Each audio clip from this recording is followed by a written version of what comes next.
நாம் தொடர்ச்சியாக ஏசாயா தீர்க்கதரிசன புத்தகத்திலிருந்து சில வாரங்களாக ஒரு 2 வாரங்களாக கர்த்தருடைய வார்த்தையை சிந்தித்து கொண்டு வருகிறோம். ஏசாயா தீர்க்கதரிசன புத்தகம் 50வது அதிகாரத்தை நாம் திருப்பிக் கொள்வோம். இந்த அதிகாரத்தை நாம் 2 வாரங்களாக சிந்தித்தோம். இதிலிருந்து நம்ம என்ன படித்து கொண்டோம், என்ன புரிந்து கொண்டோம் என்று சொன்னால், கடவுள் தமக்காக வாதாடுகிறார் என்ற சத்தியத்தின் கீழாக இருந்து நாம் 3 பிரிவுகளாக பிரித்து படித்து புரிந்து கொண்டோம். என்ன அர்த்தம் இதுக்கு? கடவுள் தனக்காக தானே வாதாடுகிறார். ஏன் இப்படி ஒரு சூழ்நிலையை கடவுள் இந்த இடத்துல சந்திக்கணும்? ஏன் இப்படிப்பட்ட ஒரு நிலைக்கு கடவுள் தள்ளப்படணும்? நீங்கள் பார்த்தீங்க அப்படின்னு சொன்னால், அவர் ஒரு வார்த்தையை எசேக்கியேல் புத்தகத்தில் சொல்லியிருக்கிறார். என்ன சொல்கிறார் அப்படின்னு சொன்னால், திறப்பின் வாயிலே நின்று நான் ஒருவனை தேடினேன். அவர் சொல்கிறாரு, திறப்பின் வாயிலே நின்று நான் ஒருவனை தேடினேன், ஆனால் ஒருவனும் காணவில்லை. இது யார் சொல்கிறா? இஸ்ரவேலின் தேவனாகிய கர்த்தர், கடவுள் சொல்லக்கூடிய ஒரு வார்த்தை. அப்படின்னு சொன்னால், நீதியை தேடுகிறவன் ஒருவனும் இல்லை என்பதை அங்கு சொல்லுகிறார். அப்போ நியாயத்தை விரும்புகிறவன் ஒருவனும் இல்லை என்பதை அங்கே சொல்லுகிறார். ரட்சிப்பை விரும்புகிறவர்கள் ஒருவரும் இல்லை என்பதை அங்கே சொல்லுகிறார். மனம் மாறுதலை ஒருவரும் விரும்பவில்லை என்பதை கொண்டு இங்கு பாரத்தோடு கூட அங்கே சொல்லுகிறார். அப்போது திறப்பின் வாயிலே நின்று ஒருவனையும் நான் காணவில்லை என்ற அந்த கடவுளுடைய அந்த அங்கலாய்ப்பு, கடவுளுடைய இருதயத்தில் இருக்கக்கூடிய அந்த பாரம், அந்த வியாகுலத்தை அப்படியே இந்த 50ஆம் வசனத்திலே அதிகாரத்தில் நீங்கள் பார்க்க முடியும், படிக்க முடியும். அங்கே சொல்லும்போது கடவுள் தனக்காக தானே வாதாடுகிறார். என்ன வாதாடுகிறார்? நான் குற்றமற்றவர் என்பதை அங்கு நிரூபிக்கிறார் இஸ்ரவேல் ஜனங்களுக்கு. என்னிடத்திலே குற்றம் இல்லை, என்னிடத்திலே பாவம் இல்லை, என்னிடத்தில் எந்த தவறும் இல்லை. எல்லா தவறும், எல்லா குற்றமும், எல்லா அநீதியும், எல்லா அக்கிரமும் செய்தது யார் என்று சொன்னால் நீங்கள் தான் என்று சொல்லி இஸ்ரவேல் ஜனங்களுக்கு முன்பாக தன்னை அங்கு என்ன செய்கிறான்னு சொன்னால் குற்றமற்றவர் என்பதை சொல்லி புரிய வைக்கும்படியாக அங்கே வாதாடுகிறார். அப்போ 1லிருந்து 3 வசனம் வரைக்கும் நான் பார்த்தோம் அப்படின்னு சொன்னால், இஸ்ரவேல் மக்களுடன் நேரடியாக அங்கே என்ன செய்யலாம் வாதாடுகிறார். என்ன வாதத்தை வைக்கிறார்? கிட்டத்தட்ட ஒரு 6 கேள்வியை கேட்கிறார். ஒரு 6 கேள்வியை கேட்டு 7 விதமான பதிலை அவரே கொடுக்கிறார். முதல் வசனத்தை நீங்கள் வாசித்து பாருங்கள். முதல் வசனத்தை நான் வாசித்தோம் என்று சொன்னால், அதில் வரக்கூடிய கேட்கக்கூடிய 2 கேள்வி, முதல் வசனத்தில் 2 கேள்வியை அங்கே கேட்கிறார். முதலாவது வசனம் எப்படி ஆரம்பிக்குது சொன்னால், கர்த்தர் சொல்லுகிறார். கர்த்தர் சொல்லுகிறார்னு சொன்னால், கர்த்தர் பேசுகிறார், கடவுள் பேசுகிறவராக இருக்கிறார், கடவுள் சத்தமாய் இருக்கிறார், கடவுள் ஒளியாய் இருக்கிறார், மனிதனை சந்திக்கிறவராக இருக்கிறார், மனிதனோடு உறவு கொள்கிற தேவனாக இருக்கிறார், மனிதனோடு கூட தன்னுடைய விருப்பத்தையும் தன்னுடைய சித்தத்தையும் வெளிப்படுத்துகிற தேவனாக இருக்கிறார் என்பதை நாம் புரிந்து கொள்கிறோம். அப்போது கர்த்தர் சொல்லுகிறார் என்று சொல்லி ஆரம்பித்து முதல் வசனத்தில் சொல்கிறார், நான் உங்கள் தாயை அனுப்பிவிட்ட போது அவளுக்கு கொடுத்த தள்ளுத சீட்டு எங்கே என்று சொல்கிறார். அதாவது விவாகரத்து பத்திரம் எங்கே என்று சொல்லுகிறார். அப்போ இஸ்ரவேல் ஜனங்க இந்த இடத்துல கடவுளை என்ன குறை சொல்லி கொண்டிருக்கிறாங்க, என்ன குற்றம் சாட்டி கொண்டிருக்கிறாங்க அப்படின்னு சொன்னால், கடவுள் எங்களை கைவிட்டுட்டார் அப்படிங்கிற குற்றத்தை சொல்லி கொண்டிருக்கிறான். கடவுள் எங்களை மறந்துட்டார் அப்படின்னு சொல்லி குற்றத்தை சொல்லி கொண்டிருக்கிறான். கடவுள் எங்களை முழுமையாக தண்டித்து விட்டார் என்பதை அவன் சொல்லி கொண்டிருக்கிறான். அது உண்மையாது? கடவுள் கைவிட்டுட்டார் என்ற சொல்லக்கூடிய அந்த குற்றச்சாட்டு எவ்வளோ பெரிய ஒரு அபத்தமான ஒரு பொய். கடவுள் எங்களை விட்டுட்டார் என்ற ஒரு காரியம் எவ்வளோ ஒரு அபத்தமான ஒரு பொய். கடவுள் எங்களை மறந்துட்டார் என்று சொல்லக்கூடிய ஒரு காரியம், ஒரு வார்த்தை, அது எவ்வளோ அபத்தமான ஒரு பொய். அதுதான் அங்கே சொல்ல, உங்கள் தாயை நான் விவாகரத்து பண்ணியிருந்தால் விவாகரத்து பத்திரம் எங்கே? அதுக்கு ஆதாரம் கொடுன்னு சொல்லி கேட்குற. அதுக்கு ஆதாரம் கொடு. நீ சொல்றக்கூடிய, நீ வைக்கக்கூடிய குற்றச்சாட்டத்துக்கு ஆதாரம் இருக்கா அப்படின்னு சொல்லி கேட்டுட்டு இவர் பதிலே சொல்கிறார். அவனால் எந்த பதிலும் சொல்ல முடியல. இப்போ இஸ்ரவேல் ஜனங்களால் இந்த இடத்துல எந்த பதிலும் சொல்ல முடியல. ஆமாம், நீங்களை கைவிட்டீங்க, இந்த இடத்துல கைவிட்டீங்க, அது ஆதாரமாக சொல்ல முடியல. இந்த இடத்துல எங்களை மறந்தீங்க சொல்ல முடியல, சொல்ல தெரியல. பதில் அவர் சொல்லும்போது என்ன சொல்கிறார் பாருங்க. அவர் கேட்ட கேள்வியை பதிலும் அங்கே சொல்றார், இதோ உங்கள் அக்கிரமங்கள் நிமித்தம் நீங்கள் விற்கப்பட்டீர்கள், உங்கள் பாதகங்களின் நிமித்தம் உங்கள் தாய் அனுப்பிவிடப்பட்டால் என்று சொல்லி அங்கே ஒரு குற்றச்சாட்டை வைக்கிறார். அப்போது யார் மேல் இங்கே குற்றம், யார் மேல் குற்றம் இல்லை அப்படின்ட்டு நீங்கள் பார்க்கும்போது இஸ்ரவேல் ஜனங்கள் மீது முழுமையாக குற்றம் இருப்பதாக இங்கே தேவன் கடவுளை நேரடியாக சொல்லுகிறார். இது ஒரு ஆர்கியூமெண்ட். இது மனிதன் கடவுளோடு கூட வாதாட முடியாது, வாதாடி ஜெயிக்க முடியாது. கடவுள் மனிதனோடு கூட வாதாடுகிறார், தனக்காக தானே வாதாடுகிறார். ஏன்னா இவன் எதை சொன்னாலும் கடவுளை என்ன செய்யறான், குறை சொல்லிட்டே இருக்கிறான். இப்போ நல்லா இருக்கும்போது கடவுள் எனக்கு செய்தார்னு சொல்லி மனிதன் சொல்றான், அல்லது தாழும் போதோ அல்லது ஒரு குறைவுபடும் போதோ ஒரு வறுமையோ ஒரு பிரச்சனையோ வரும்போது கடவுளை குறை சொல்லக்கூடிய ஒரு மனநிலை மனிதனுக்கு உருவாக்கி விடுகிறது. இதுதான் யதார்த்தம், இதுதான் நிஜம். எல்லா மனிதருக்குள்ளாக இருக்கக்கூடிய இது சுபாவம். அப்படின்னு ஏன் அப்படி மனிதன் தள்ளப்படுறான்னு சொன்னால், மனிதனுடைய இருதயமானது அது திருக்குள் தான் இருக்கிறது. வேதம் சொல்லுது அது மகா கெடுதலாக இருக்குது. நீங்கள் எரேமியா 17ஆம் அதிகாரம் 9ஆம் வசனத்தை வாசித்து பார்த்தீங்கன்னு சொன்னால், அதில் எரேமியா தீர்க்கதரிசி மூலமாக ஆண்டவர் மனிதனுடைய இருதயத்தை குறித்து அங்கே சொல்லுகிறார். எரேமியா 17ஆம் அதிகாரம் 9ஆம் வசனத்தை வாசித்து பார்த்தீங்கன்னு சொன்னால் அதிலே விதமாக சொல்லுகிறார், எல்லாவற்றை பார்க்கிலும் இருதயமே திருக்குள்ளதும் மகா கெடுள்ளதுமாயிருக்கிறது, அதை அறியத்தக்கவன் யார்? கர்த்தராகிய நானே ஒவ்வொருவனுக்கும் அவனவன் வழிகளுக்கும் செய்கைகளின் பலன்களுக்கும் தக்கதை கொடுக்கும்படிக்கு இருதயத்தை ஆராய்கிறவரும் உள்ளின் திரியங்களை சோதித்து அறிகிறவருமாயிருக்கிறேன். இந்த இடத்துல என்ன சொல்கிறார் சொன்னா, மனிதனுடைய இருதயம் எப்படி இருக்குன்னு சொன்னா, மனிதனுடைய இருதயம் அது பொல்லாப்பா இருக்கிறது, அது மகா கெடு உள்ளதா இருக்கிறது, அது அசுத்தம் நிறைந்த ஒரு இருதயமா இருக்கிறது. இப்படிப்பட்ட இருதயத்தை எந்த மனிதனும் இன்னொரு மனிதனுடைய இருதயத்தை அறிந்து கொள்ள முடியாது. ஆனால் கர்த்தராகிய நானே மனிதனுடைய இருதயங்களையும் மனிதனுடைய உள்ளின் திரியங்களையும் அந்தரங்கங்களையும் அப்படின்னு சொல்லி அர்த்தம். உள்ளின் திரியும் சொன்னா அந்தரங்கள் வரைக்கும் நான் அறியக்கூடியவராக இருக்கிறேன் என்று சொல்லி கடவுள் அங்க சொல்லுகிறார். எவ்வளவு பெரிய மனிதனுடைய இருதயம், என்னுடைய இருதயத்தை பத்தி பேசிக் கொண்டிருக்கிறார், உங்களுடைய இருதயத்தை பத்தி பேசிக் கொண்டிருக்கிறார், உங்களுடைய இருதயத்தில் இருக்கக்கூடிய அசுத்தங்களை குறித்து பேசிக் கொண்டிருக்கிறார். நீங்கள் மார்க் எழுதின சுவிசேஷ புத்தகத்திலே சொல்லும்போது மனிதனுடைய இருதயமானது எவ்வளவு கேடுபாடு நிறைந்ததாக இருக்குதுன்னு சொல்லி மார்க் 7ஆம் அதிகாரத்தை நீங்கள் எடுத்துக்கொண்டீங்க சொன்னால் அதில் 20ஆம் வசனத்திலிருந்து வாசித்து பாருங்க. மார்க் 7ஆம் அதிகாரம் 20ஆம் வசனத்திலிருந்து வாசித்து பார்க்கும்போது, மனுஷனுக்குள்ளே புறப்படுகிறது, மனுஷனுக்குள் இருந்து மனிதனுடைய இருதயத்துக்குள் இருந்து புறப்படுகிறதே மனுஷனை தீட்டுப்படுத்தும். எப்படி எனில் மனுஷனுடைய இருதயத்திற்குள் இருந்து பொல்லாத சிந்தனைகளும் விபச்சாரங்களும் வேசித்தனங்களும் கொலைபாதங்களும் களவுகளும் பொருளாசைகளும் துஸ்தனங்களும் கபடும் காமவிகாரமும் வன்கண்ணும் தூசணமும் பெருமையும் மதிகேடும் புறப்பட்டு வரும். அன்பானவர்களே, இது வெளியில் இருக்கக்கூடிய மனிதனுக்கு மட்டும் இல்லை, உள்ள இருக்கிற மனிதனுடைய இருதயமும் சரி, வெளியில் இருக்கிற மனிதனும் சரி, இந்த நிலையில் தான் ஒவ்வொரு மனிதனுடைய இருதயமும் இருக்கிறது என்று சொல்லி வேதம் சொல்கிறது. அப்ப ரட்சிக்கப்படாத இருதயமா இருக்கிற ஒவ்வொரு இருதயத்திலும் இப்படிப்பட்ட கிட்டத்தட்ட 10க்கு மேற்பட்ட பிரச்சனைகள், 10க்கு மேற்பட்ட காரியங்கள் மனிதனுடைய இருதயத்தில் இருந்து அது வெளியே வந்து மனிதனை தீட்டுப்படுத்தி கொண்டிருக்கிறது, மனிதனை அழித்து கொண்டிருக்கிறது, மனிதனை நாசப்படுத்தி கொண்டிருக்கிறது, மனிதனை கடவுளுடைய உறவிலிருந்து பிரித்து வைத்துக் கொண்டிருக்கிறது என்பதை வேதம் சொல்லுகிறது. இப்ப மனிதனுடைய இருதயம் மனிதனை தீட்டுப்படுத்தி கொண்டிருக்கிறது. இப்போ ஏசாயா புத்தகத்திலே இருந்து நாம் சிந்திக்கும் போது கடவுள் நேரடியாக 2 வரியில மட்டும் சொல்லி முடிச்சிட்டார். உங்களுடைய அக்கிரமங்கள் நிமித்தம் நீங்கள் தண்டிக்கப்படுகிறீர்கள், உங்களுடைய பாதங்கள் நிமித்தம் நீங்கள் விற்கப்பட்டீர்கள் என்று சொல்லி 2 வரியில சொல்லி முடிச்சிட்டார்.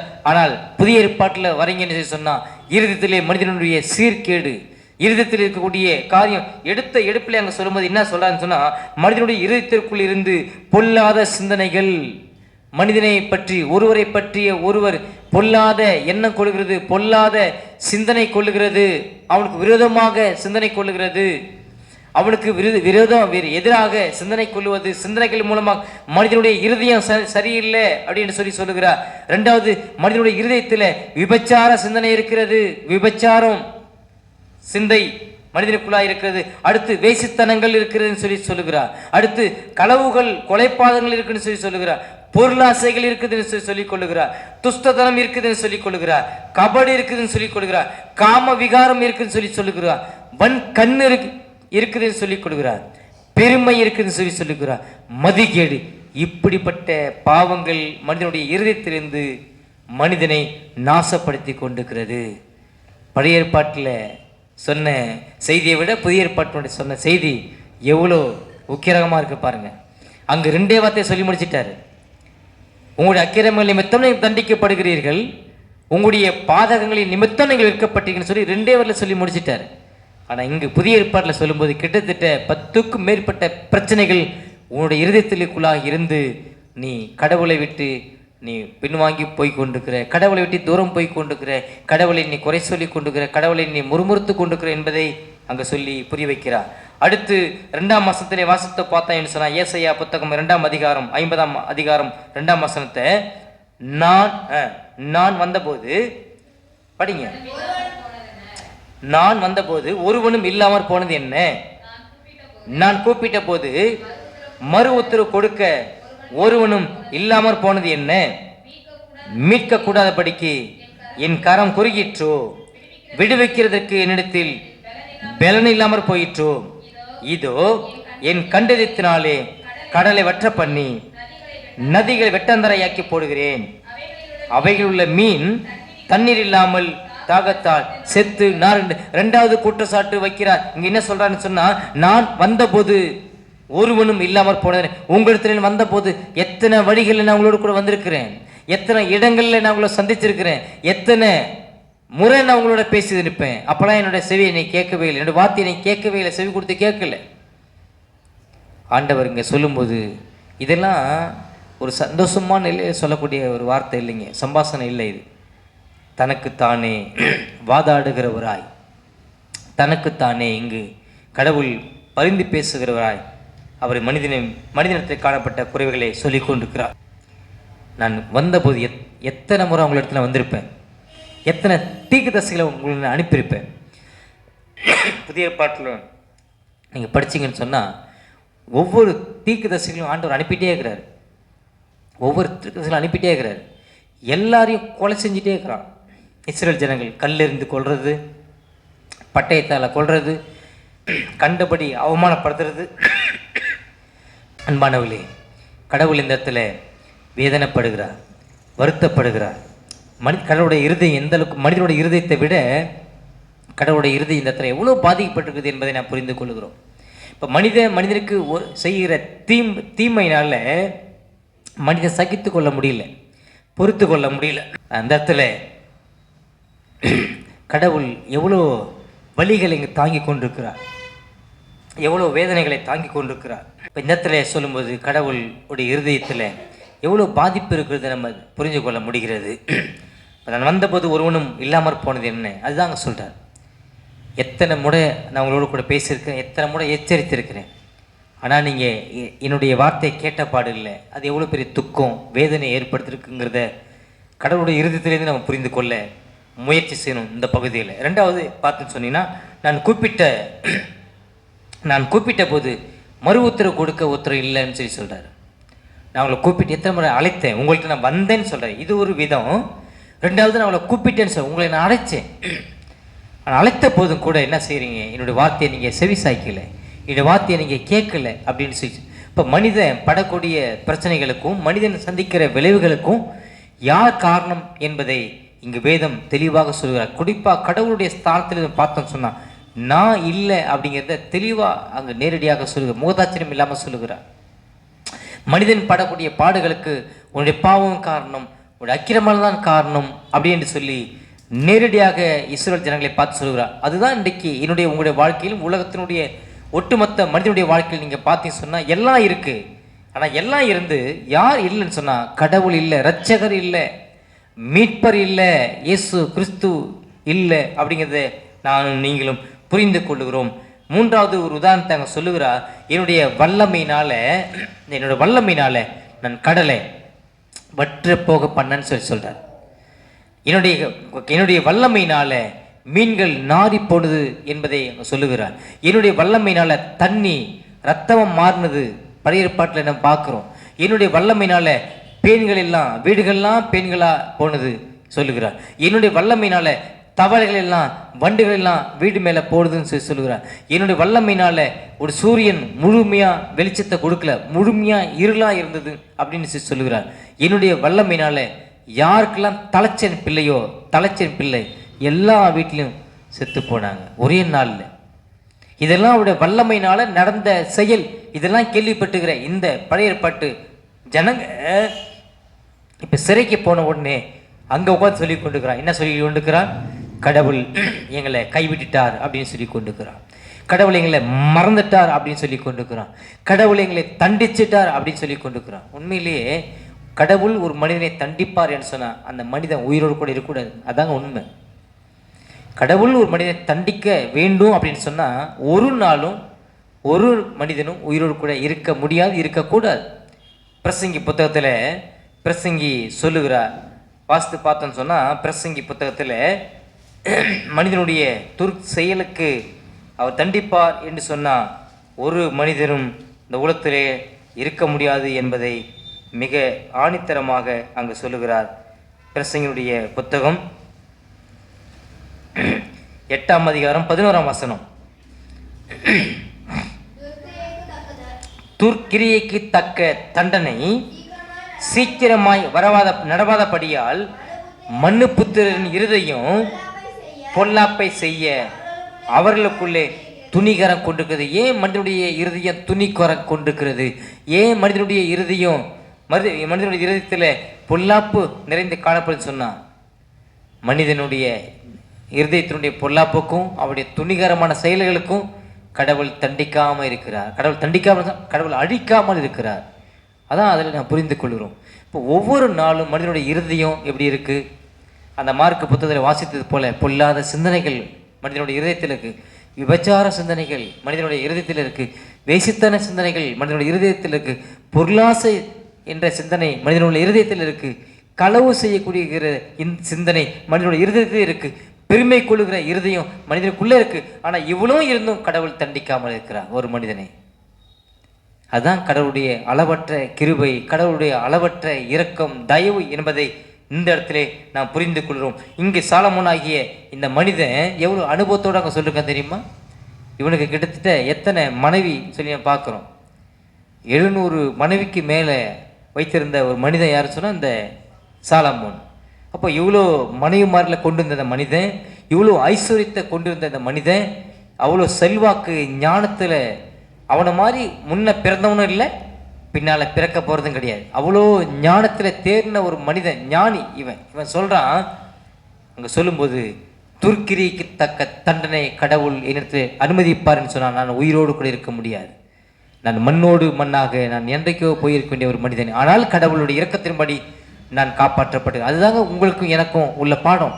உங்களையும் கடவுள், என்னையும் கடவுள் அப்படிதான் பாதுகாத்து கொண்டு வருகிறார். அப்படிதான் ஒவ்வொரு நாளும் வழிநடத்தி கொண்டு வருகிறார். அது மட்டுமல்ல, 1 யோவான் புத்தகம் 2ஆம் அதிகாரத்தில் வாசித்து பார்த்தோம் சொன்னால், நானும் நீங்களும் அழிந்து போகக்கூடாது என்பதற்காக இயேசு கிறிஸ்து பரிந்து பேசி கொண்டிருக்கிறார் பிதாவுடைய சமூகத்திலே. 2ஆம் அதிகாரம் 1 வசனத்தை வாசித்து பார்த்தோம் என்று சொன்னால், 1 யோவான் 2ஆம் அதிகாரம் 1 வசனம், என் பிள்ளைகளே, நீங்கள் பாவம் செய்யாதபடிக்கு இவைகளை உங்களுக்கு எழுதுகிறேன். ஒருவன் பாவம் செய்வானானால் நீதிபராயிருக்க இயேசு கிறிஸ்து நமக்காக பிதாவினிடத்தில் பரிந்து பேசுகிறார் இருக்கிறார். அன்பானவர்கள், நீங்கள் நானும் அழிந்து போகக்கூடாது என்பதற்காக இயேசு கிறிஸ்து பிதாவுடைய சமூகத்தில் இன்று ஒவ்வொரு நாளும் பரிந்து பேசிக் கொண்டிருக்கிறார். இப்போ எனக்காக உங்களுக்காக பரிந்து பேசக்கூடிய ஆட்கள் வேற யாரும் இல்லை. ஒவ்வொரு மதத்திலும் ஒவ்வொரு இடைத்தரகர்கள் சொல்லிக் கொண்டிருக்கிறாங்க. ஆனால் வேதத்தை பொறுத்த மட்டும் இயேசு கிறிஸ்து மட்டும்தான் ஒட்டுமொத்த எல்லா மனிதருக்காகவும் பிதாவுடைய சமூகத்திலே பரிந்து பேசி கொண்டிருக்கிறார். எவ்வளோ பெரிய ஒரு உண்மை! இன்னைக்கு நீங்கள் நானும் அழிந்து போகாதபடிக்கு, அல்லது அழிவை சந்திக்காதபடிக்கு, அல்லது ஆபத்தை சந்திக்காதபடிக்கு நாம் உயிரோடு இருக்கிற காரணம் யாருன்னு சொன்னால் ஆண்டவராகிய இயேசு கிறிஸ்து. அவருடைய பணி தொடர்ந்து கொண்டே இருக்கிறது. காலில் படித்தது போல தீர்க்கதரிசி என்ற பணி தொடர்ந்து நடந்து கொண்டே இருக்கிறது. ஆசாரியனுடைய பணி தொடர்ந்து நடந்து கொண்டிருக்கிறது. ராஜாவுடைய பணி தொடர்ந்து நடந்து கொண்டிருக்கிறது. ஆசாரியன் சொல்லி பரிந்து பேசுகிறது. கடவுளுக்கும் மனிதருக்கும் மத்தியஸ்தராக இருந்து பரிந்து பேசுகிறதா ஒரு ஆசாரியனுடைய வேலை. அதே வேலையை இயேசு கிறிஸ்து செய்து கொண்டிருக்கிறார். உங்களுக்கும் எனக்கும் இன்றைக்கு இயேசுவானவருடைய பரிந்து பேசுவனுடைய ஜெபம் எவ்வளோ முக்கியமாக இருக்கிறது, எவ்வளோ தேவையாக, எவ்வளோ அவசியமாக இருக்கிறது. அவர் மட்டும்தானா? நீங்கள் பரிசுத்த ஆவியானவரை குறித்து சிந்திச்சு பார்த்தோன்னு சொன்னால், ரோமர் 8ஆம் அதிகாரம் 28 வாசித்து பார்க்கும்போது பரிசுத்த ஆவியானவர் நமக்காக அங்கு பிதாவுடைய சமூகத்திலே தன்னுடைய வேலைகளை செய்து கொண்டிருக்கிறார். இது எவ்வளோ பெரிய ஒரு ஆச்சரியத்தை, ஆறுதலை கொண்டு வருகிறது விசுவாசனுடைய வாழ்க்கையிலே. 8வது அதிகாரம் 27ஆம் வசனத்தை 26ஆம் வசனத்திலிருந்து வாசித்து பார்ப்போம். 26ஆம் வசனத்திலிருந்து, அந்தபடியே ஆவியானவரும் நமது பலவீனங்களில் நமக்கு உதவி செய்கிறார்.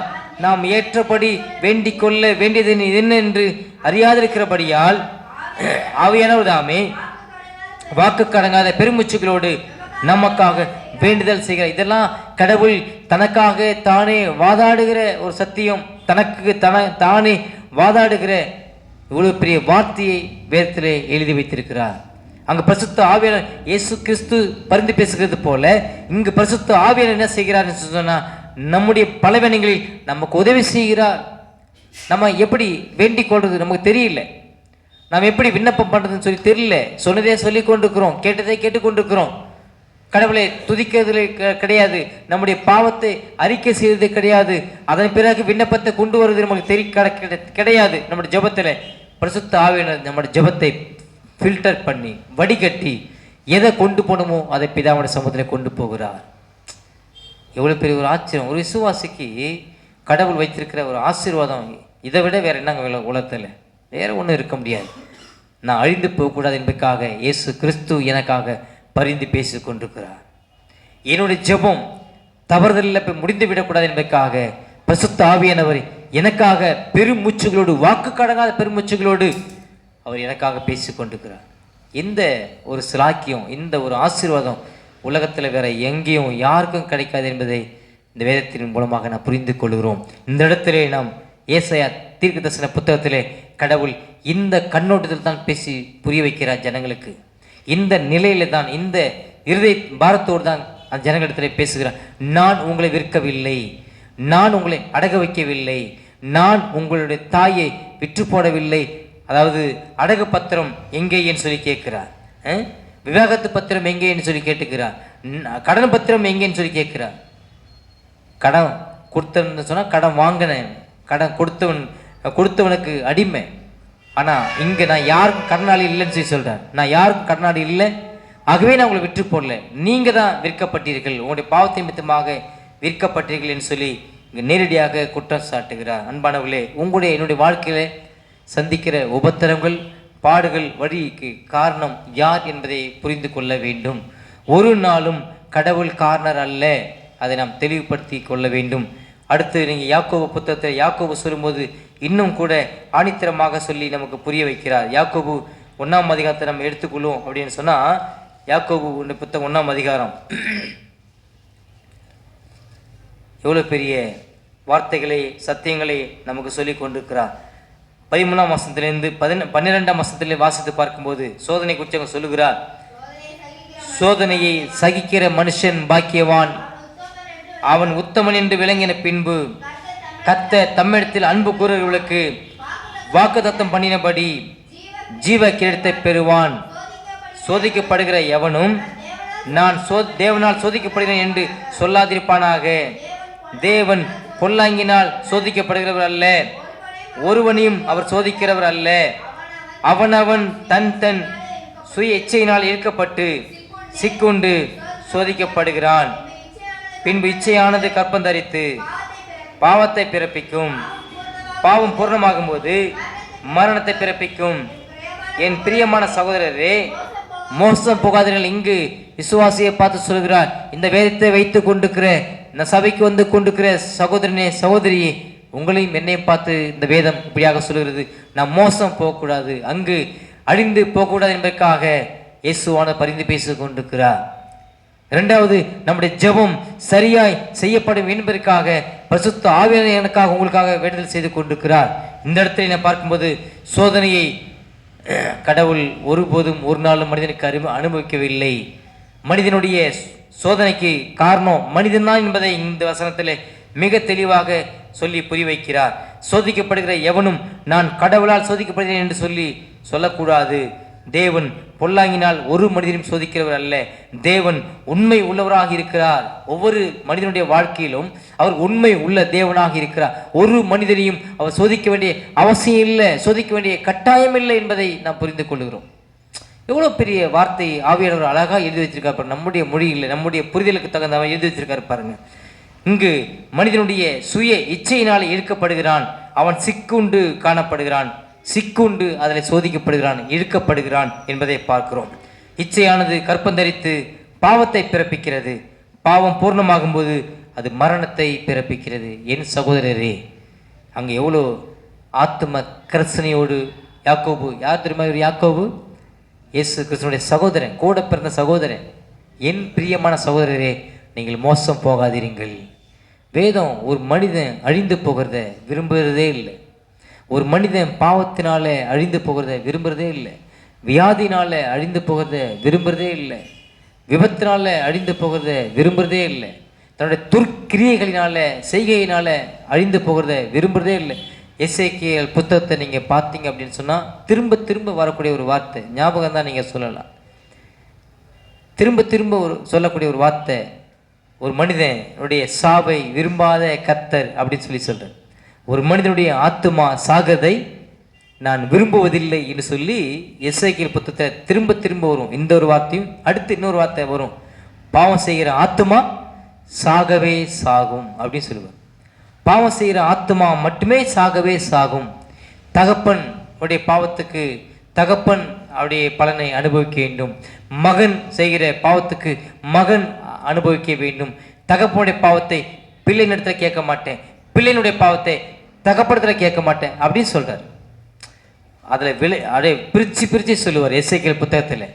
அன்பானவர்களே, இங்கு கடவுள் தனக்கு தானே வாதாடுகிறார் என்று சொல்லி இந்த சத்தியங்களை கேட்கிற நீங்கள் நானும், உங்களுக்காக எனக்காக கடவுள் வாதாடி கொண்டிருக்கிறார். கிறிஸ்து வாதாடி கொண்டிருக்கிறார். யார் சமூகத்தில்? பிதாவுடைய சமூகத்தில் வாதாடி கொண்டிருக்கிறார். வாதாடி கொண்டிருக்கிறான்னு சொன்னால் பரிந்து பேசி கொண்டிருக்கிறார். இந்த மனிதருக்காக நான் சிலுவை ரத்தம் சிந்தி மரித்திருக்கிறேன், இந்த மனிதனை நீங்கள் அடித்திடாதீங்கன்னு சொல்லி பரிந்து பேசி கொண்டிருக்கிறார். அதே போல பரிசுத்த ஆவியானவரும் நமக்காக பரிந்து பேசி கொண்டிருக்கிறார், இல்லை நமக்காக வேண்டுதல் செய்து கொண்டிருக்கிறார். இங்கு யெகோவா தேவன், யாவே யெகோவா தேவன் உங்களுக்காக எனக்காக அவர் தன்னிடத்தில் எந்த பாவமும் இல்லை என்று சொல்லி தனக்குத்தானே வாதாடி கொண்டிருக்கிறார். எவ்வளோ பெரிய ஒரு உண்மையை வேதம் சொல்கிறது. 3ஆம் வசனத்திலிருந்து கீழே நம்ம பார்த்தோம் அப்படின்னு சொன்னால், 3ஆம் வசனத்தில் வானங்களுக்கு நான் காரிருளை உடுத்துகிறேன், இரட்டை அவைகளின் மூடு சிலை ஆக்குகிறேன் என்று சொல்லி அதுக்கு முன்னதாக நீங்கள் பார்த்தீங்க சொன்னால், என்னுடைய கரம் குறுகிட்டோ என்று சொல்லி கேள்வி எழுப்புறார். என்னுடைய கரம் குறுகி போகலை, உங்களை காப்பாற்றாத படிக்கு என்னுடைய கரம் குறுகி போகலை, உங்களை ரட்சிக்க கூடாத படிக்கு என்னுடைய கரம் குறுகி போகலை, உங்களை காப்பாற்றாத கூடாத படிக்கு என்னுடைய கை குறுகி இருக்கல அப்படின்னு சொல்லி அங்கே சொல்கிறார். அப்படின்னு சொன்னால் கடவுளை எந்த அளவுக்கு கொச்சைப்படுத்துகிறோமோ, எந்த அளவுக்கு மட்டப்படுத்துகிறோமோ, மனிதனை மட்டப்படுத்துகிற மாதிரி, கொச்சைப்படுத்துகிற மாதிரி கடவுளை மனிதன் மட்டப்படுத்தி கொண்டிருக்கிறான்.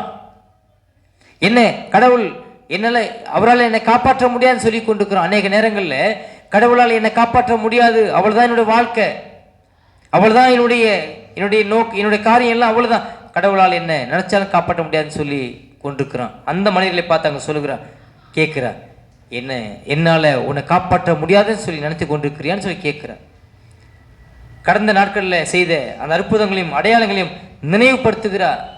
கடலை 2ஆக பிறந்திருக்கிறேன், என்னுடைய வல்லமை, காடைகளை இங்கிருந்த காடைகளை கொண்டு வந்து உடைய முற்பிதாக்கள் சாப்பிட்டுக்கிறாங்க, இதில் என்னுடைய வல்லமை. ஒரு பகல் முழுவதும் சூரியனுடைய வெளிச்சம் நடுவானில் நின்றுக்கு யோசுவா காலத்தில், அதெல்லாம் ஒரு பெரிய வல்லமை.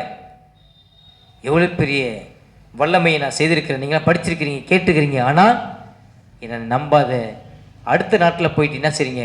புலம்பி கொண்டிருக்கிறீங்க. என்ன புலம்பி கொண்டிருக்கிறீங்க? கடவுள் எங்களை கைவிட்டுட்டார் அப்படின்னு சொல்லி புலம்பி கொண்டிருக்கிறீங்க. கடவுள் எங்களை கண்டு கொள்ளலைன்னு சொல்லி புலம்பிட்டு கொண்டிருக்கிறீங்க.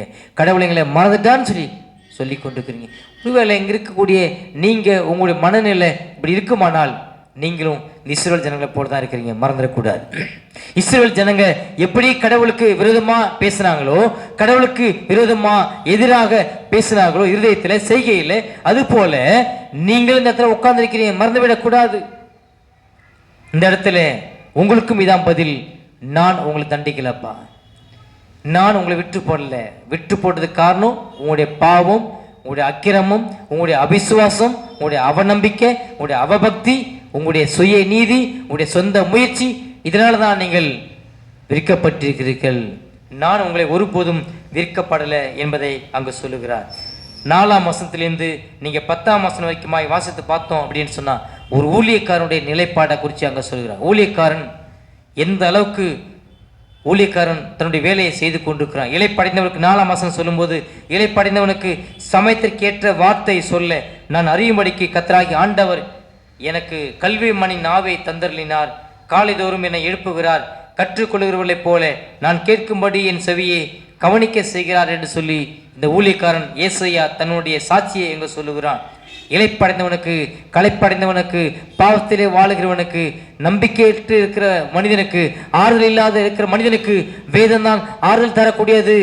வேதம் மட்டும்தான் அந்த மனிதனை ரட்சிக்கக்கூடியது. வேதம் மட்டும்தான் அந்த மனிதனுக்கு பாதுகாப்பையும் எதிர்கால நம்பிக்கையும் கொடுக்கக்கூடியது என்று சொல்லி எனக்கு அந்த வேலையை கடவுள் கொடுத்திருக்கிறான். அந்த வேலையை நான் செய்யும்படியாக வந்திருக்கிறேன். ஆனால் அவனையோ அங்கே என்ன செய்யறான்னு சொல்லி சொன்னான். 5ஆம் மாசத்துக்கு கீழே 6ஆம் மாசத்துல பார்த்தோம் அப்படின்னு சொன்னா, அடிக்கிறவளுக்கு என் முதுகை அந்த ஊழியக்காரனை அந்த இஸ்ரவேல் ஜனங்கள் அடித்திருக்கிறார்கள். அது மட்டுமா, அப்படி தாடி மயிரை பிடிச்சி இழுத்து அவனை அவமானப்படுத்திருக்கிறார்கள். அது மட்டும் இல்லை, அவருடைய முகத்துல காரி துப்பிருக்கிறாங்க. யாருக்காக இதெல்லாம் சகித்து கொண்டிருக்கிறான்? இந்த ஏசாயா தீர்க்கதரிசி யெகோவா தேவனுக்காக, இந்த வேதத்தினுடைய மகத்துவங்களை சுமந்து சென்ற இந்த வேதத்துக்காக இவ்வளவு அவமானத்தையும் இவ்வளவு ஏளனத்தையும் பரியாசத்தையும் இவன் சகித்து கொண்டிருக்கிறான், பொறுத்து கொண்டிருக்கிறான் அந்த ஏசாயா தீர்க்கதரிசி. அன்பானவர்களே, இந்த வேதத்தை சுமக்கிற ஒவ்வொரு மனிதனையும் கடவுள் சுமக்கிறவராக இருக்கிறார். கடவுள் அந்த மனிதனை கனப்படுத்தக்கூடியவராக இருக்கிறார். இந்த இடத்துல ஏசாயா தன்னுடைய அனுபவத்தை சொல்லும்போது, கர்த்தராகிய ஆண்டவர் என் செவியை திறந்தார், நான் எதிர்க்கவும் இல்லை, நான் பின்வாங்கவும் இல்லை என்று சொல்றார். கடவுள் ஒரு மனிதனிடத்தில் நீ பேசும்போது நம்முடைய இருதயத்தை நாம் திறந்து கொடுத்து, ஆண்டவரே என்னுடைய இருதயத்தில் நீங்கள் வாரும், என்னுடைய இருதயத்தில் நீ ஆட்சி செய்யும், என்னுடைய இருதயத்துக்கு சமாதானம் இல்லை, என்னுடைய இருதயத்துக்கு இளைப்பாறுதல் இல்லை, என்னுடைய இருதயத்தில் அமைதல் இல்லை, என்னுடைய இருதயத்தில் கவலை இருக்கிறது, என்னுடைய இருதயத்தில் அவிசுவாசம் இருக்கிறது, என்னுடைய இருதயத்தில் அவபக்தி இருக்கிறது, என்னுடைய இருதயம் உமக்கு எதிராக செயல்பட்டு கொண்டிருக்கிறது, நீர் இல்லாமல் வாழ பார்த்து கொண்டிருக்கிறது, நீர் இல்லாமல் சுய முயற்சியிலே, சுய நீதியிலே, சுய பெருமையிலே வாழ பார்க்கிறது, ஆண்டவரே என்னை மன்னியும் என்று சொல்லி எந்த ஒரு மனிதன் இந்த வேதத்தினுடைய அதிகாரத்தை தன்னை ஒப்பு கொடுக்கிறானோ அந்த மனிதனை கடவுள் கனப்படுத்தக்கூடியவராக இருக்கிறார். மறந்துவிடக்கூடாது. இந்த ஏசாயா தீர்க்கதரிசி அடி வாங்கிட்டு எச்சு முகத்தை துப்புறான், அதையும் வாங்கிக்கிட்டு தாடி மேல பிடிச்சி இழுத்து அசிங்கப்படுத்துறான், அவமானப்படுத்துறான், அதையும் வாங்கிட்டு அவன் ஊழித்து விட்டு ஓடி போயிட்டானா? இல்லை. அல்லது இந்த வேதம் எனக்கு வேண்டாம், இந்த வேதத்தை சொல்லப்பட்ட ஆண்டவர் அவருக்காக வாழ்றது எவ்வளவு கஷ்டம் கடினமா இருக்குதே சொல்லி கடவுளை மறுதளிச்சானா? இல்லை. 5ஆம் மாதம் சொல்லுது, நான் அவரை விட்டு பின்வாங்கவில்லை சொல்றான். அடுத்து என்ன சொல்றான்? அவரை விட்டு பின்வாங்கவும் இல்லை, நான் அவனை ஒரு போதும் ஒரு நாளும் எதிர்க்கவில்லை. ஒரு மனிதனா இருந்து இந்த வார்த்தையை சொல்றான். இத்தனை மனிதர்களும் சேர்ந்து கடவுளை எதிர்த்து கொண்டிருக்கிறான். ஆனா இந்த ஒரு மனிதன் நான் எதிர்க்க மாட்டேன் ஆண்டவரே, ஏன் அப்படின்னு சொன்னா, என்னுடைய இருதயத்திலே நீர் இருக்கிறீர், என்னுடைய இருதயத்திலே நீர் வாசம் பண்ணுகிறீர், என்னை நீர் அழைத்திருக்கிறீர், உம்முடைய பிள்ளையாக மாற்றிருக்கிறீர், இவ்வளோ பெரிய வேலை எனக்குள்ளாக கொடுத்திருக்கிறீர், ஆகவே நான் உண்மை எதிர்க்க மாட்டேன், உண்மை விட்டு ஒரு நாள் உன்னை பின்வாங்க மாட்டேன் அப்படின்னு சொன்னான். நீங்கள் புதிய ஏற்பாட்டில் ஆண்டவர் இயேசு கிறிஸ்து சீசர்கள் மத்தியில் இருக்கும்போது எல்லா சீசர்களையும் விட எல்லா சீசர்களையும் பார்த்து இயேசுவானை கேட்குறார், நீங்களும் போக மனதாக இருக்கிறீங்களான்னு சொல்லி கேட்குறார். அப்போ ஒரு பதில் சொன்னான். யாரு? பேதுரு சொன்னான். என்ன சொன்னான்? ஆண்டவரே, அதுக்கு முன்னதான், ஆண்டவரே நாங்கள் எங்கே போவோம், உம்மிடத்திலே நித்திய ஜீவ வசனம் உண்டே என்று சொல்லி அங்க சொல்லுகிறான். ஆண்டவர் நாங்கள் எங்க போவோம், இந்த உலகத்துல நான் எங்க போனாலும் நித்திய ஜீவனுக்குரிய வார்த்தை இல்லை, உம்மிடத்துல மட்டும்தான் நித்திய வாழ்வு இருக்கு, உம்மிடத்தில் மட்டும்தான் நித்திய ஜீவனுக்குரிய வார்த்தை இருக்கு, ஆகவே உங்களுக்கு நான் போக முடியாது. இந்த தீர்மானம், இந்த அர்ப்பணிப்பு ஒவ்வொரு விசுவாசிக்கும் காலை நேரத்தில் வேண்டுங்க. உங்களுடைய என்னுடைய வாழ்க்கையில இந்த ஏசாயா இருந்த அந்த வைராக்கியம், அந்த அர்ப்பணிப்பு இன்னைக்கு தேவை. பேதுரு சொன்ன அந்த ஸ்டேட்மெண்ட் நம்முடைய வாழ்க்கையில சொல்வதற்காக நான் முன்னு வர வேண்டும். எப்போ சொல்ல முடியும் தெரியுமா? இந்த ஏசாயா போல இந்த வேதத்தை எனக்கு உரித்தாக்கி கொண்டு வாழும்போது மட்டும்தான் சொல்ல முடியும். இந்த வேதத்தினுடைய சொல்லப்பட்ட இந்த சகல சத்தியத்தையும் நான் விசுவாசிக்கிற பட்சத்தில் மட்டும்தான் என்னால் எப்படியாக சொல்ல முடியும். அங்கே சொல்றான், 7ஆம் மாசத்துல சொல்லும்போது சொல்லுகிறான், கர்த்தராகிய ஆண்டவர் எனக்கு துணை செய்கிறார். இதுதாங்க நிச்சயம், இதுதான் அந்த நிச்சயம், இதுதான் அந்த நம்பிக்கைக்கு இருக்கக்கூடிய அந்த அவ்வளோ பெரிய ஒரு வல்லமை. இந்த மனிதன் சொல்றான், கர்த்தராகிய ஆண்டவர் எனக்கு துணை செய்கிறார், ஆகையால் நான் வெட்கப்படேன், நான் வெட்கப்பட்டு போவதில்லை என்று அறிந்திருக்கிறேன். அதனால் என் முகத்தை கற்பாறை போலாக்கினேன். எவ்வளோ வேணாலும் அடிங்க, என்னுடைய முகத்தை எவ்வளோ அடியை வாங்கிறதுக்கும் நான் கற்பாறை போல வைத்து கொண்டுக்கிறேன்னு சொல்லி அவன் சொல்லிக் கொள்ளுகிறான். தன்னை ஆயத்தப்படுத்துகிறான். அதுதான் யதார்த்த உண்மை, யதார்த்த பாடம். அதுதான், என்னுடைய முகத்தை நீங்கள் துப்பினாலும் சரி, என்னை அறைந்தாலும் சரி, என்னை கற்பாறை போல ஆக்கி கொள்ளுகிறேன். யாருங்க சொல்றா? ஏசாயா தீர்க்கதரிசி சொல்லுகிறான், என் நாமத்து நிமித்தம் நீங்கள் அடிக்கப்படும் போது, என் நாமத்து நிமித்தம் நீங்கள் அவமானப்படுத்தப்படும் போது, அவர்கள் உங்களுக்கு பதிலாக என்னை உபத்திரப்படுத்துகிறார்கள். அதை மறந்துவிடக்கூடாது. அப்போஸ்தலனாகிய பவுல் ஒரு ஜனக்கூட்டத்தை உபத்திரப்படுத்துவதற்கு, சபையை துன்புறுத்துவதற்கு அவன் சேனைகளோடு போய்கொண்டிருக்கிறான், குதிரைகள் சேனைகளோடு போய்கொண்டிருக்கிறான். அப்போ ஆண்டவர் அவனை சந்திச்ச உடனே வேலைக்காரெல்லாம் முன்னே போயிட்டு இருக்கிறான், குதிரையில் போயிட்டு இருக்கிறாங்க. இவன் கீழே விழுந்துடுறான். விழுந்த மாத்திரம் அவனுக்கு என்ன கண் பார்வை போயிடுது. உடனே ஆண்டவர் அங்கே அவனை சுற்றி ஒரு ஒளியை பிரகாசிக்க செய்கிறார். ஒளியை பிரகாசிக்க செஞ்சு சவுலே சவுலேன்னு சொல்லி கூப்பிடுகிறார், அழைக்கிறார். உடனே அவன் கேட்குறான், ஆண்டவரே நீ யார் என்று சொல்லி அவன் கேட்குறான். கேட்ட அடுத்த பதில் என்ன தெரியுமா? என்ன பதில்? நீ துன்பப்படுத்துகிற கிறிஸ்து இயேசு நானே அப்படின்னு சொல்லி சொல்கிறார். அப்போ நியாயமாக யாரை துன்பப்படுத்த முடியாமல் போனான்? சபையை துன்பப்படுத்த முடிய போனான். சபையில் உள்ளவர்களை இழுத்து கொண்டு வந்து அவமானப்படுத்தணும், அவளை கொலை செய்யணுங்கிற நோக்கத்தோடு தான் வெறியோட போய் கொண்டுக்கிறான், முறைப்படி பர்மிஷன் லெட்டர் வாங்கி கொண்டு. ஆனால் அவனை போகிற வழியில கடவுளை சந்திச்சு, கிறிஸ்து சந்திச்சு அங்கு என்ன சொல்றான்னு சொன்னா, நீ துன்பப்படுத்துகிற இயேசு நானே என்று சொல்லுகிறார். என்னுடைய ஜனங்களை அல்ல, என்னுடைய ஜனங்களை துன்பப்படுத்துறதுக்கு பதிலாக, என்னுடைய சபையை துன்பப்படுத்துறதுக்கு பதிலாக என்ன நீ துன்பப்படுத்துகிறாய், என்ன நீ வருத்தப்படுத்துகிறாய் என்று சொல்லி அங்கு இயேசு ஜனங்களுக்காக, சபைக்காக வாதாடும்படியாக சவுலிடத்தில் வந்து நிற்கிறார். ஒரு பெரிய ஒரு ஆச்சரியம். அன்பானவர்களே, இன்றைக்கு நீங்கள் நானும் உபத்திரத்துள்ள கடந்து கொள்ளும் போது, பாடுகள் வழியாக கடந்து போகும்போது, கிறிஸ்து உங்களுக்காக எனக்காக அவர் உபத்திரங்களை தாங்கக்கூடியவராய், நம்முடைய பலவீனங்களை தாங்கிக் கொள்ளக்கூடியவராய், உங்களுக்காக எனக்காக வாதாடக்கூடிய ஒரு தேவனாக இருக்கிறார். இவ்வளோ பெரிய ஒரு தேவனை கொண்டிருக்கிற நான் ஏன் கவலைப்பட வேண்டும்? ஏன் கவலை கொள்ள வேண்டும்? ஏன் நம்மை நாமே நொந்து கொள்ள வேண்டும்? ஏன் முறையிட வேண்டும், முறுமுறுப்பு கொள்ள வேண்டும் என்பதை தான் இந்த இடத்துல பாடமாக நாம் படித்து புரிந்து கொள்கிறோம். ஏசாயா தீர்க்கதரிசி சொல்லும்போது, கர்த்தராகிய ஆண்டவர் எனக்கு துணை செய்கிறார். இவ்வளோ அடி வாங்கிக்கிட்டு, இவ்வளோ அவமானத்தை வாங்கிக்கிட்டு அவன் சொல்லக்கூடிய ஒரு வார்த்தை, கர்த்தராகிய ஆண்டவர் என்னோடு கூட இருக்கிறார். இது சொல்ல முடியுமா உன்னுடைய வாழ்க்கையில்? உன்னுடைய வாழ்க்கையில சொல்ல முடியுமா? ஒரு சின்ன உபத்திரம் வந்தாலும் கூட நீ கடவுளை குறை சொல்லக்கூடிய ஒரு மனிதனாய் மாறிவிடுகிற, கடவுளுடைய இருதயத்தை நீ கேள்வி கேட்கிற ஒரு மனிதனாய் மாறிவிடுகிற, கடவுளுடைய இருதயத்தை நீ குற்றம் படுத்தக்கூடிய ஒரு மனிதனாய் மாறிவிடுகிற. ஆனால் ஏசாயா எந்த குற்றம் படுத்தவில்லையே, ஆண்டவரை எந்த குற்றம் படுத்தவில்லை, எந்த குறையும் சொல்லலை. அவங்க 5ஆம் வசனம் சொல்றான், கர்த்தராகிய ஆண்டவர் என் செவியை திறந்திருக்கிறார், எனக்கு அது போதும், அவரை நான் எதிர்க்க மாட்டேன், அவரை விட்டு நான் பின்வாங்கவும் மாட்டேன். இந்த நிச்சயம் உனக்குள்ள இருக்கா? இந்த தைரியம் உனக்குள்ள இருக்கா? அன்பானவர்களே, என்னையும் உங்களையும் ரட்சித்த இந்த ஆண்டவர் அளித்தவர் உண்மை உள்ளவராய் இருக்கிறார். என்னை மரண பரியந்தமும் நடத்துவார் என்று சொல்லி வாக்கு பண்ணியிருக்கிறார். என்னையும் உங்களையும் மரண பரியந்தமும் நம்மை வழிநடத்துவார் என்று சொல்லி சொல்லியிருக்கிறார். 7ஆம் வசனத்தை பார்த்து நிறைவு செய்வோம். கர்த்தராகிய ஆண்டவர் எனக்கு துணை செய்கிறார், ஆகையால் வெட்கப்படேன், நான் வெட்கப்பட்டு போவதில்லை என்று அறிந்திருக்கிறேன். ஆதலால் என் முகத்தை கற்பாறையை போலாக்கினேன். என்னை நீதிமானாக்குகிறவர் சமீபமாயிருக்கிறார். என்னுடைய வழக்காடுகிறவன் யார்? ஏகமாய் நிற்போமாக. யார் எனக்கு எதிராளி? அவன் என்னிடத்தில் வரட்டும். இந்த இடத்துல இவ்வளோ அடிப்படுறான், இவ்வளோ அடிக்கிறாங்க, துன்பப்படுத்துறாங்கன்னு சொல்லி ஜனங்களை அவன் போயிடல. அந்த ஜனங்களை எதிர்த்து ஒரு ஆளாக நின்று பேசி கொண்டிருக்கிறான். நாம் எல்லாரும் ஒருமித்து போவோம், நாம் எல்லாரும் ஏகோபித்து போவோம், நாம் ஏகமாய் சத்தியத்துக்காக நிற்போம், சபைக்காக நிற்போம், இந்த தேவனுக்காக நிற்போம் என்று சொல்லி தன்னோடு கூட ஜனங்களை சேர்த்துக் கொள்கிறான். அந்த ஜனங்களுடைய முறைமைக்காக இவனுடைய முறைமையை மாற்றிக்கொள்ளவில்லை, இவனுடைய சத்தியத்தை மாற்றிக்கொள்ளவில்லை, இவனுடைய ரட்சிப்பை மறுதளித்துக் கொள்ளவில்லை, இவனுடைய விசுவாச வாழ்க்கையை மறுதளித்துக் கொள்ளவில்லை. இவன் ஒரு மனிதனாக இருந்து என்னோட கூட நீங்க வாங்கன்னு சொல்றான். என்னோட கூட நீங்க வாங்க, நான் சொல்றது சத்தியம், நான் சொல்றது நிஜம், நான் சொல்றது நித்திய வாழ்வு தரும், நான் சொல்றது தான் இந்த தேவன் சொன்னது என்பதை தைரியமாக சொல்லுகிறான். இந்த நிச்சயம் இந்த கால நேரத்திலே நமக்கு இருக்கான்னு சொல்லி கேட்டு பார்க்கணும். ரொம்ப அருமையான இந்த பகுதியிலே நாம் படித்து புரிந்து கொண்ட காரியம் என்னவென்று சொல்லும்போது, நானும் நீங்களும் கவலைப்படக்கூடாது, கலங்கக்கூடாது.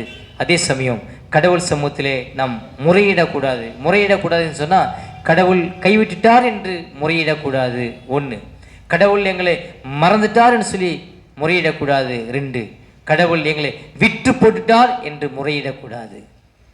கடவுள் என்னை ஒரு நாளும் விற்று போடவில்லை, என்னை ஒரு நாளும் மறந்து விடவில்லை, என்னை ஒரு நாளும் கைவிடவில்லை.